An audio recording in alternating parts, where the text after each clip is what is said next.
Thank you all for being here. Apologize for starting a little bit late.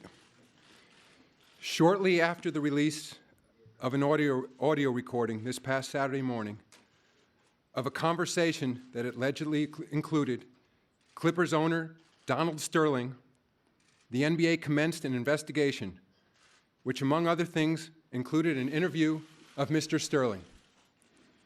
That investigation is now complete. The central findings of the investigation are that the man whose voice is heard on the recording and on a second recording from the same conversation that was released on Sunday is Mr. Sterling, and that the hateful opinions voiced by that man are those of Mr. Sterling. The views expressed by Mr. Sterling are deeply offensive and harmful. That they came from an NBA owner only heightens the damage and my personal outrage. Sentiments of this kind are contrary to the principles of inclusion and respect that form the foundation of our diverse, multicultural, and multi-ethnic league. I am personally distraught that the views expressed by Mr. Sterling came from within an institution that has historically taken such a leadership role in matters of race relations and caused current and former players, coaches, fans, and partners of the NBA to question their very association with the league. To them, and pioneers of the game like Earl Lloyd, Chuck Cooper, Sweetwater Clifton, the great Bill Russell, and particularly Magic Johnson, I apologize.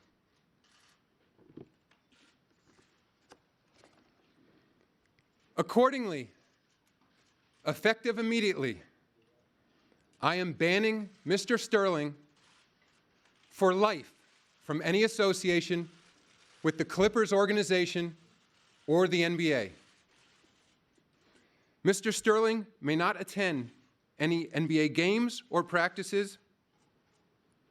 He may not be present at any Clippers facility, and he may not participate in any business or player personnel decisions involving the team.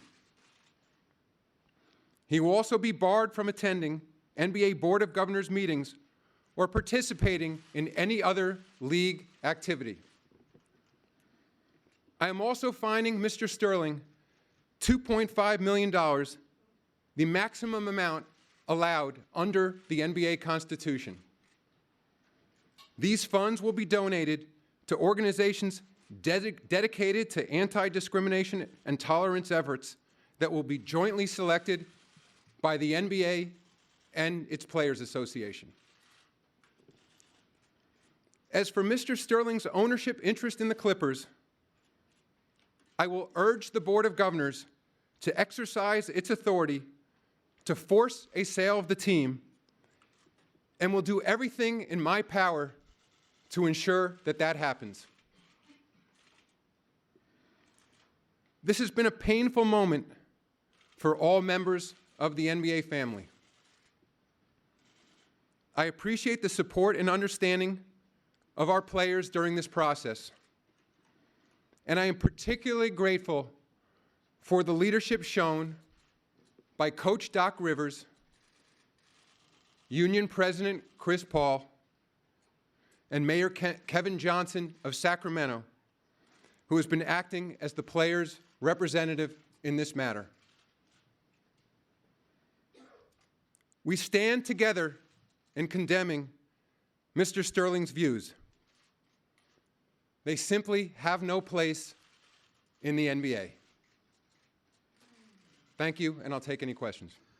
We'll take questions now. We'll start with Scott in the back right. Adam Scott Soshnick, Bloomberg. Do you or any of your emissaries have any clue as to whether Mr. Sterling will acquiesce to your wishes to sell the team, or do you expect a fight? I have no idea. Take the next question right here, Rachel. from polling the owners that you've spoken to, what support do you think you have to force Mr. Sterling to sell the team? I didn't poll the owners. I spoke to several owners, and I have their full support. On the right, Brian. Adam Bryan, Mahoney from the Associated Press. What kind of authority do they have to force a sale? The owners have the authority, subject to 3/4 vote of the ownership groups of the partners, to remove him as an owner. Fifth row in the middle.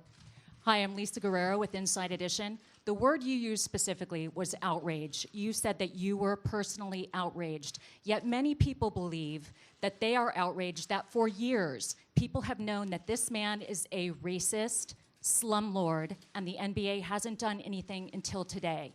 Can you please answer why? I can't speak to past actions other than to say that when specific evidence was brought to the NBA, we acted. Okay. Over here, second row on the left. Jovian with Fox News, The Kelly File. Should someone lose their team for remarks shared in private? Is this a slippery slope? Whether or not these remarks were initially shared in private, they are now public, and they represent his views. Fifth row in the middle, Tim. Let's get a microphone there, please. Tim Bontas from the New York Post. Adam, what was the process to come into this decision over the last couple of days, and when did you decide that this was the appropriate action to take? I ultimately decided this morning that this was the appropriate action, and the process beginning Saturday morning when this tape was first released was to appoint an investigator. It was David Anders from the Wachtell Lipton firm. He conducted a series of interviews, some by phone, some in person. He concluded his investigation late last night. Seventh row on the left, Jeff. Let's give the microphone to Jeff, please. No, Jeff, right there. Seventh row on the left. Jeff Zilgate, USA Today. Adam, you said you would encourage owners to force the sale of the Clippers. When will that action take place? The process will begin immediately. We will most likely use a standing committee of the NBA. The equivalent of our executive committee is our advisory finance committee. I've had several discussions with Glenn Taylor, who is our chairman of the board and also the leader of the advisory finance committee, and we will begin that process immediately. Third row on the end, Howard. Howard back with Bleacher Report. Adam, in your conversations with Sterling, did he own up to this immediately? Was it only after you guys had come up with some sort of proof? And what, if anything, has he expressed approaching remorse, regret, anything? What's his sentiment at this point? Mr. Sterling acknowledged it was his voice on the tape, and he has not expressed to me directly any other views. Okay. We'll go right here, please. Andrew Rosario, Arise TV Commissioner, right here. What message do you have for the Clippers and their fans and their fan base in terms of moving forward from this point on? My message to the Clippers fans is this league is far bigger than any one owner, any one coach, any one player. This institution has been around for a long time, and it will stand for a long time. And I have complete confidence in Doc Rivers, in the basketball management of that club, and the players deserve their support. They've just been through an incredibly difficult incident in their lives. On your left, Harvey, over against the wall, Adam. Adam, Harvey Araton, New York Times. Was the punishment designed, in effect, to get the message across to Mr. Sterling that there's no point in him, there's no advantage, and nothing to be gained from him continuing his ownership? And also, in determining what the punishment would be, including the suggestion to the Board of Governors, did you take into account Mr. Sterling's past behavior, or was it just based on this one particular incident? In meting out this punishment, we did not take into account his past behavior. When the board ultimately considers his overall fitness to be an owner in the NBA, they will take into account a lifetime of behavior. Fifth row in the middle, Ken. Ken Berger from CBSSports.com. Adam, could you just explain or lay out for us what specific power in the Constitution and bylaws you exercise with your ban, and what specific, was it a broad violation or a specific violation? And with respect to the forced sale, what specific section of the Constitution covers that, and is that a broad violation or a specific one? Ken, I'll let the lawyers lay out for you the specific provisions of our Constitution. Let's just leave it. We have the authority to act as I've recommended. 8th row in the back, please. Commissioner Stephanie Stepp from Harlem Community Radio. Is the NBA considering more African American ownership at this point? Sorry, where am I looking? 8th row in the back in the middle. I'm sorry. Susan. Sorry, could you repeat the question? Sure. Stephanie Stepp from Harlem Community Radio. Is the NBA considering more African American ownership at this point? We're always open to ownership from people of all races, nationalities, ethnicities. As you know, we have an African-American primary owner in the league right now. Shaquille O'Neal just became a small owner of the Sacramento Kings. David Robinson is an owner of the San Antonio Spurs. Vivek Ranadive, a person of color, born in Mumbai, India, just became the primary owner of the Sacramento Kings. So I believe we have a very diverse league, but I'd always like to see it become even more diverse. What about Magic Johnson? Is that an option at this point? Magic Johnson knows he's always welcome as an owner in this league. He's been a part owner in the past of the Los Angeles Lakers, and he's always welcome and a close friend of the NBA family. Thank you. On your left, Adam, over. Maggie Gray from SI.com. Did you talk to any of the players before you came to this decision? And what about Clippers players? If they do not want to play for a team owned by Donald Sterling anymore, do they have any recourse? I talked to several players before rendering my decision. Coincidentally, I'd had a trip planned for this weekend. I was in Memphis for a game, I was in Oakland, and then I was in Portland Sunday night for games. I had a chance to talk directly to Chris Paul. I spoke to other members of the team. I spoke extensively to Doc Rivers. And as I said, Kevin Johnson has been representing the players' interests, and he and I have been talking multiple times a day. So I believe the players will be satisfied with the decision and the renderings that we've made today. If a player in the future doesn't want to play for the Los Angeles Clippers and he's under contract, we'll deal with that when it happens. But that's not my sense of where we are right now. Back on the left, by the cameras. Hi. Kelty Knight from The Insider. Will this situation cause you moving forward to put new rules in place for owners from the NBA? I'm not sure. I mean, we're always willing to take a fresh look at our rules, our Constitution and bylaws, but I believe we have appropriate rules in place right now to cover a situation like this. Second row on the left, Ian. Adam, Ian O'Connor, ESPN New York. Just to be clear, you said when specific evidence was brought to the league, you did act. So in past cases, has Donald Sterling ever been fined or suspended for racial or offensive remarks? And if not, why not? He's never been suspended or fined by the league because while there have been well-documented rumors and cases filed, he was sued and the plaintiff lost the lawsuit. That was Elgin Baylor. There was a case brought by the Department of Justice in which ultimately Donald Sterling settled and there was no finding of guilt.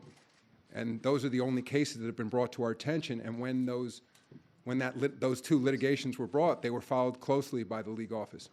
Just to follow to that, one of the greatest players of all time, Elgin Baylor, accused Donald Sterling of running a plantation-style franchise. Did that not concern you, and why was that not investigated? Despite the fact he lost the case, he has a prominent standing in the league, and he said some very serious things.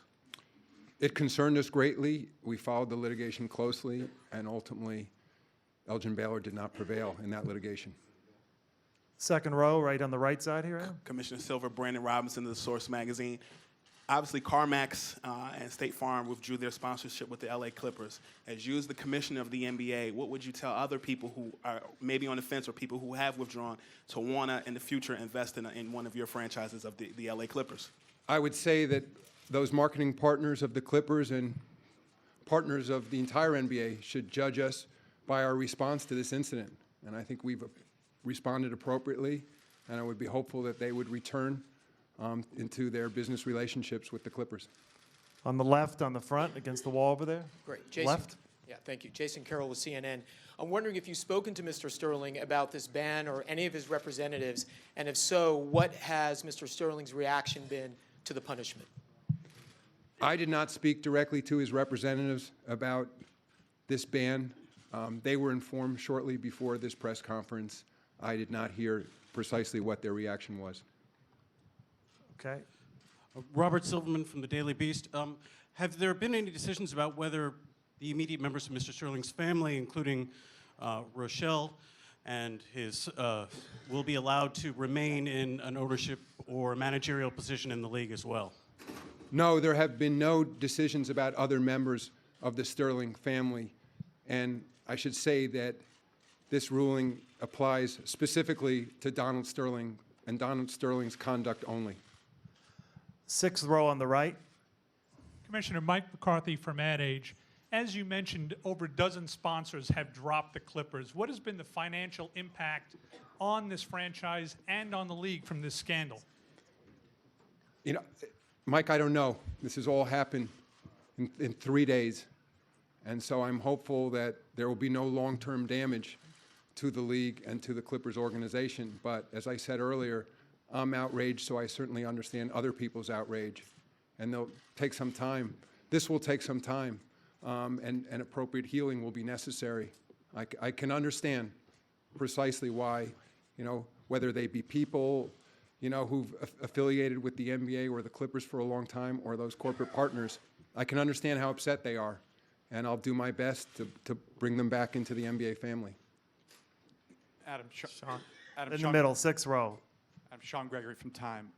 If the owners vote 3/4 vote not to force the sale, can you still, under your powers, institute the lifetime ban? The lifetime ban has been instituted. That is independent of forcing a sale of the team. Okay, in the middle, give the Mike Vaccaro, please. Mike Vaccaro, New York Post. Adam, can you share with us what your initial reaction was when you first heard the voice in the tape and what it was espousing? When I first heard it, I was shocked. I was hoping somehow that it was fraudulent or that it had been doctored, that possibly it wasn't indeed Donald Sterling. I've known Donald for over 20 years, so I suspected it was his voice, and we set about immediately investigating. And that was my reaction, to sort of bear down and say, let's get to the bottom of this as quickly as possible. 6th row on the right at the end. Commissioner Aaron Katersky from ABC. Mayor Johnson has indicated he would like the league to undertake a full accounting of Donald Sterling's past and the failures by the NBA to act until now. Is that an account you'd be willing to undertake? And would you make any effort to mete out the personal views of other NBA owners at this point? I've had, as I said earlier, multiple conversations with Kevin Johnson, and I'm hoping that the actions we take today will satisfy our players. I believe they should. 5th row on the right in front. Commissioner John Weinstein from New York One. Can you just tell us, you said you've known Donald Sterling for 20 years. What have your interactions over those 20 years been like with him? Have you ever seen anything like this? Have you ever felt anything like this? And what kind of man did you judge him to be prior to this? I have not been that close to him over the years, but there's nothing I've ever seen in his behavior that would evidence these kinds of views. I've certainly, again, because there have been a lot of public filings about his activities, I've been aware of those accusations, but there's nothing I've ever seen firsthand that would indicate that he held the views that were expressed on these audio recordings. Back in the middle, please. Raise your hand so you can see you. Thank you. Commissioner Howard Mendel, Sports on Earth. I'm curious, just you spoke about your personal response to this. In terms of Donald Sterling self-identifying as Jewish and you doing the same as well, I'm wondering whether there was a specific kind of pain associated with that for you, and if you felt a certain responsibility within the Jewish community to be responding to this in this way. I'd say my response was as a human being. I used the word distraught before. I spoke on Saturday morning directly to Chris Paul, to Doc Rivers, and it wasn't even anger at that point. I mean, there was a certain somberness. And frankly, I felt sort of most strongly and personally for that team. While this affects every player and anyone associated with the NBA family, that for those players and those coaches to go out and do what they need to do and play at the highest level in the world and have them hanging over this, I think caused me to have a certain sadness, I would say, about the entire situation. So I think this is, regardless of anyone's religion, ethnicity, nationality, I think this is incredibly hurtful. All right, I'm going to take two more back by the cameras. Mr. Silver, Joe Messeri, Pix 11 News. At any time during your conversation with Mr. Sterling, did he express any remorse or denial regarding these comments? Mr. Sterling has not expressed those views directly to me. I'm going to take two more. Andrew, right here for one.